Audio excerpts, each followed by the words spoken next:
Welcome back. So I was in the hospital this past week and I was seeing a lot of patients, and one of them happened to have a PE, but it really wasn't his biggest issue. It wasn't massive PE, and the reason he got the PE was really his other issues like functional decline, and his kidneys were starting to fail. An older guy, and he was a bit cranky, but nice guy. By no means was he mean. He just was a little bit down on life, and it was understandable. But at one point, he mentioned to me something kind of sad, and he said, listen, there's days where if I could just end it, I would take a gun and shoot myself. So, of course, I called his wife, who seemed totally uninterested in everything I had to say about him.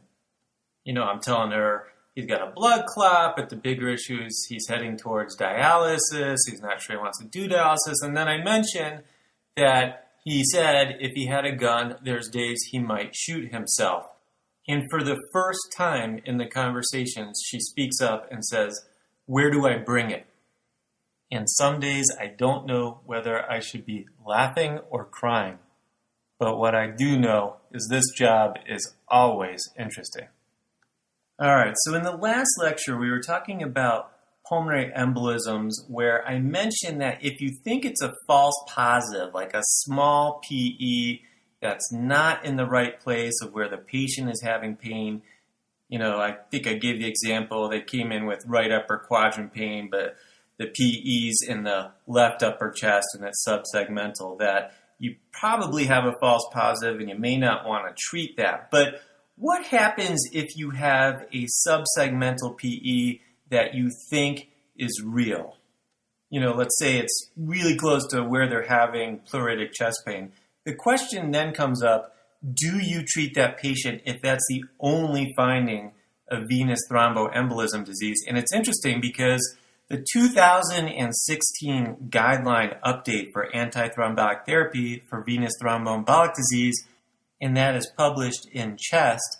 Well, one of the updates this year in 2016 directly addressed that issue. So as of right now, and this is subject to change, what they say in the guidelines is in patients with subsegmental pulmonary embolism with no involvement of more proximal pulmonary arteries and no proximal DVT in the legs who have a low risk for recurrent venous thromboembolic disease, we suggest clinical surveillance over anticoagulation. So I know it's really hard for doctors not to treat something that is actually there, like a subsegmental PE. But again, that's the guidelines saying that. Now, they also say that a high risk for recurrent venous thromboembolic disease, they do suggest anticoagulation over clinical surveillance. Now, you may be wondering, why didn't they address this in previous guidelines? Is it something they just thought of now? And of course, the answer is not that. What happened is, as CT pulmonary angiography got better, we started diagnosing more subsegmental PEs. Meaning, back with old CT angiography technology, a lot of these we would have never picked up on and never treated, but now we see them, so should we treat them?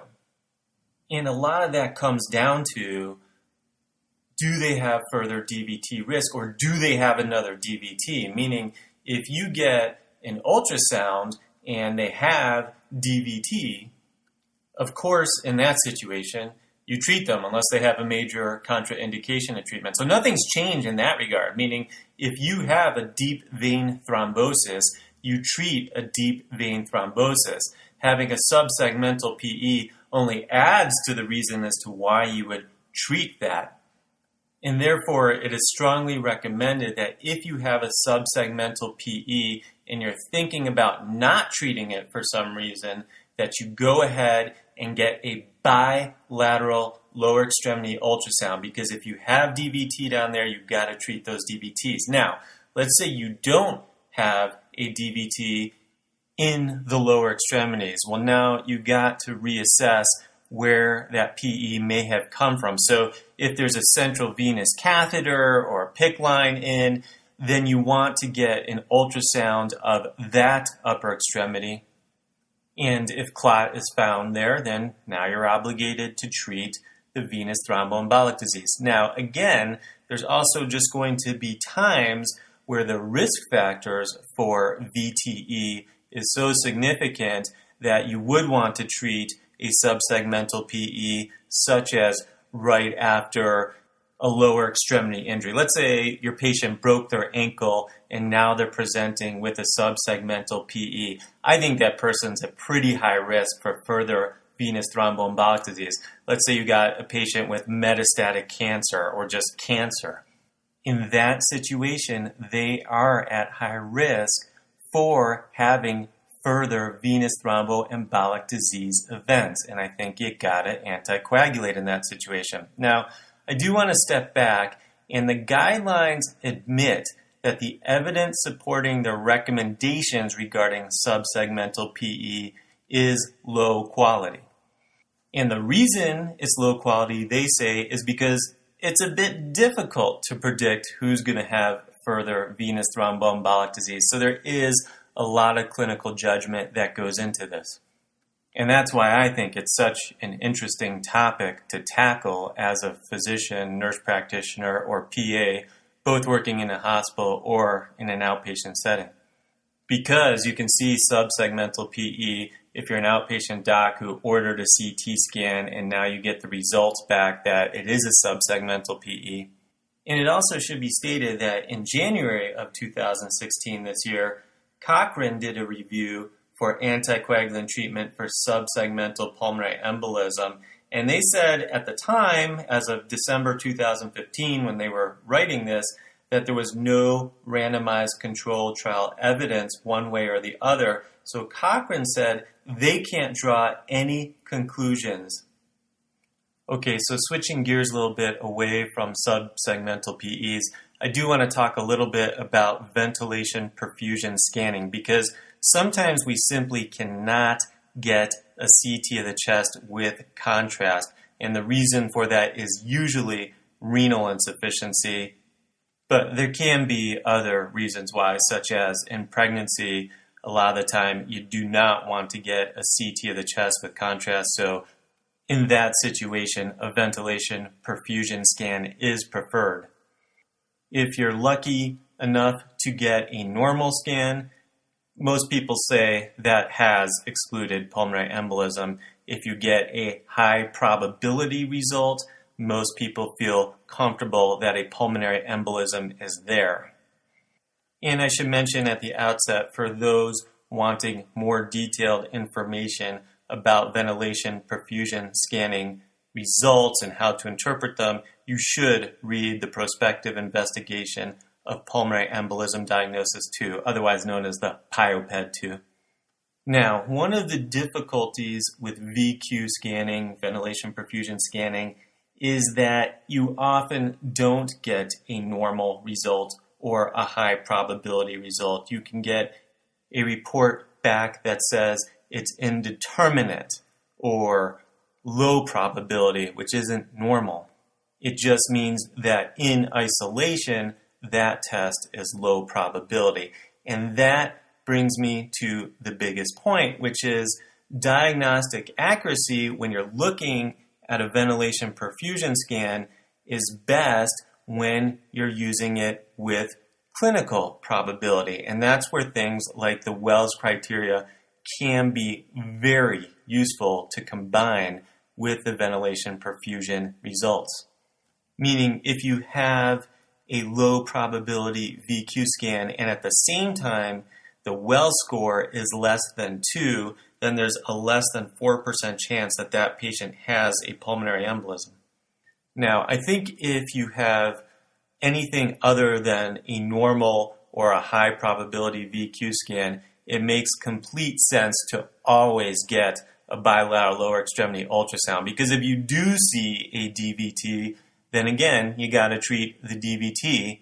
And likewise, if you don't see a deep vein thrombosis and you don't think there's any more clots that are going to break off, you feel a little bit more comfortable that you have some time to work with. And it's been found that with intermediate probability VQ scanning, it seems safe to hold off on anticoagulation until you can get a more definitive test. Let's say they have a acute renal insufficiency, but you're pretty sure in the next 24 to 72 hours you're going to be able to take care of that with just IV fluids alone, and that you can move on to now getting a more definitive test like a contrast pulmonary angiography. So let me try and summarize this a little bit so it makes some sense. If you get a normal VQ scan, really you've excluded pulmonary embolism in almost all circumstances. Of course, there's got to be 1 in a million exceptions out there, but you really, in general, don't need to treat that patient. Now, let's say you get a low probability ventilation perfusion scan and you think they have a low clinical probability of pulmonary embolism. Well, you've also excluded pulmonary embolism, and the current algorithms would say no treatment in that situation. You get a high probability VQ scan. Basically, pulmonary embolism at that point is confirmed, and you treat for pulmonary embolism. Now, again, it's these indeterminate scans that are the problem. That's what makes you sigh and roll your eyes. And at a minimum, you want to get a bilateral lower extremity ultrasound. If there's DVT there, go ahead and treat. If you think you're going to be able to follow the patient up with a CT angiography and their lower extremity ultrasound was negative, you can do that test once it is safe, such as when their kidneys are looking better. If it is an acute renal problem, if they have chronic kidney disease, obviously that's not going to work. Now, it should also be mentioned that in the PIOPED study, so this was in JAMA 1990, if you had an indeterminate ventilation perfusion scan, but the clinical probability of an emboli was high, in that situation, 66% of patients had the pulmonary embolism.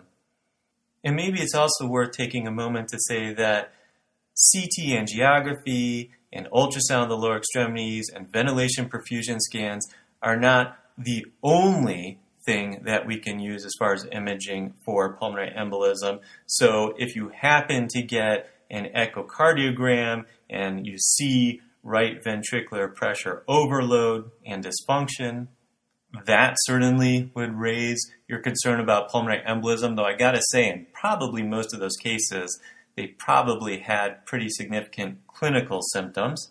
And then let's say you see a mobile right heart thrombus, either on a transthoracic or transesophageal echocardiogram. Yeah, in that situation, you've pretty much confirmed pulmonary embolism. Now, I myself, I've never actually ordered a magnetic resonance pulmonary angiography, so I don't have any experience with MR, but my understanding is that the motion artifact results in suboptimal resolution. And so, as a result, the sensitivity can be decreased with MR when you're comparing it, obviously, to a better test like a CT angiography. However, when it comes to big emboli, it is pretty sensitive. The problem is when you start getting into smaller pulmonary embolisms, it sounds like with magnetic resonance pulmonary angiography that the sensitivity really drops off. Nevertheless, it sounds like there is a population in which CT angiography and ventilation perfusion scanning either can't be performed or there was some problem with the reading of it. And in that case, there are apparently some patients where magnetic resonance pulmonary angiography should be considered. Again, and I would say that first go with ultrasound of the lower extremities, clinical criteria and symptoms, because at the moment in 2016, the MRA scans often will leave you with an inconclusive result as well. Now, clearly, CT angiography, if you can get it, is the best test, with the caveats that I spoke about in the first lecture that there definitely can be false positives. But one of the nice things about CT angiography that you see quite a bit in clinical practice is that even when there is not a pulmonary embolism, you often do detect an alternative diagnosis, meaning you can see everything from the more common issues like a pneumonia to the more really rare catastrophic issues like a diaphragm rupture. I've seen situations where the radiologist picked up on an aortic dissection when the contrast was given for a chest CT done for pulmonary embolism reasons. Pericardial effusions that make you start thinking about pericarditis. So sometimes we see what we weren't really looking for. All right, so we will leave it there today. Thanks for joining me, and I will catch you on the next round.